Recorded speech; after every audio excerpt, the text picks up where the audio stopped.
আসসালামু আলাইকুম সবাইকে। আজকে অনেক দিন যাবত আমার কেকের অর্ডার নেওয়া বন্ধ ছিল, তাই অনেক কেকের ভিডিও বা ছবি আপলোড করতে পারছিলাম না। তো এখন থেকে আবারও কেকের অর্ডার নেওয়া স্টার্ট করে দিলাম। আপনারা চাইলে আমাদের পেজ থেকে যে কোনো ফ্লেভারে কেক কাস্টমাইজ করে নিতে পারেন, যে কোনো কালার কাস্টমাইজ করে নিতে পারেন, ডিজাইন আপনাদের ইচ্ছে মতো। সেক্ষেত্রে আমরা কাস্টমাইজ চার্জটা অ্যাড করে থাকি। যাই হোক, আমি যে কেকটা ডেকোরেশন করছিলাম সেই কেকটা ছিল চকলেট ফ্লেভারের একটি কেক। 1.5 পাউন্ডের ওপরে ছিল কেকটার ওজন।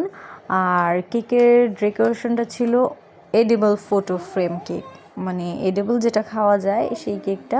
এই এডিবলটা নিয়ে আমার অনেক ঝামেলা পড়তে হয়, কারণ আমি যার কাছ থেকে সবসময় এডিবলটা প্রিন্ট করাই তার মেশিনটা নষ্ট ছিল। তো হঠাৎ এই এডিবলের যখন অর্ডার আসে তখন আমি অনেক টেনশনে পড়ি যে কোথা থেকে এডিবলটা নেওয়া যায় ভালো হবে। তখন মিরপুর 2-এ আমি অর্ডার করি। আমার বাসা থেকে প্রায় মিরপুর অনেক দূর হয়ে যায় জিঞ্জিরা থেকে, তাই আমি আর্জেন্ট অর্ডার করি যে আমার একদম ইমার্জেন্সি এই এডিবলটা দরকার।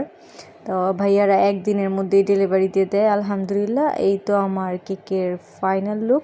আমি ডেকোরেশন ভিডিওটা করতে পারিনি, কারণ সকাল থেকে কারেন্ট ছিল না, পর্যাপ্ত আলো ছিল না, তাই ক্লিপটা করা হয় নাই। কিন্তু এই যে ডেকোরেশনের ফাইনাল লুক, এই চকলেট টপারগুলো অ্যাড করে দিছি, চকলেট কেক, তাই দেখতে যেন সুন্দর লাগে। এই কারণ আজকে এই পর্যন্তই। আমাদের সবার জন্য দোয়া করবেন। আল্লাহ হাফেজ।